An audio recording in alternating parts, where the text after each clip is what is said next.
Hey guys পুনৰ স্বাগতম জনাইছোঁ মোৰ ঐনিটি ভিডিঅ'লৈ আৰু আপোনালোকে চাই আছে কেবইজ 2.0 আৰু এইটো ভিডিঅ' কোনো ৰ'ষ্টিং বা এণ্টাৰটেইনমেণ্ট নহয়, এইটো এটা দুখৰ খবৰ যে আপোনালোকে হয়তো ইউটিউবত দেখিছে চাগে আমাৰ মাজৰ এতিয়া অসমৰ এজন বিখ্যাত অভিনেতা কিশোৰ দা আমাৰ মাজৰ পৰা হেৰাই গৈছে। তেখেতৰ মৃত্যু হৈছে। আপোনালোকেতো জানে চাগে, যিহেতু আপোনালোকে ইউটিউব চাই আছে আৰু জানে চাগে আমাৰ অসমৰ এজন ভাল অভিনেতা কিশোৰ দা এতিয়া আমাৰ মাজৰ পৰা হেৰাই গৈছে। তেখেতৰ মৃত্যু হৈছে। ভবা নাছিলোঁ যে ইমান সোনকালে যে কিশোৰ দাই আমাক এৰি থৈ গুচি যাব। আজি দিনটো বহুত দুখৰ। চাগে ভবা নাছিলোঁ ইমান সোনকালে যে কিশোৰ দাই এৰি যাব বুলি। মৃত্যুৰ লগত যুঁজ দি আছিলে তেখেতে।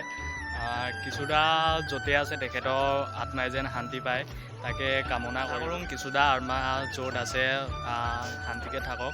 আৰু বহুতে দুখ কৰিছে যে কিশোৰ দা এই পৃথিৱী এৰি গুচি গৈছে, আমাৰ মাজৰ পৰা বহুত দূৰত গুচি গ'ল। কিশোৰ দা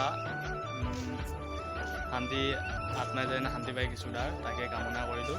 আৰু আজিলৈ ভিডিঅ'টো ইমানেই আছিল। যদি চাই ভাল লাগিলে লাইক কমেণ্ট শ্বেয়াৰ, চেনেলটো নতুনকৈ আছে যদি ছাবস্ক্ৰাইবটো কৰি দিব।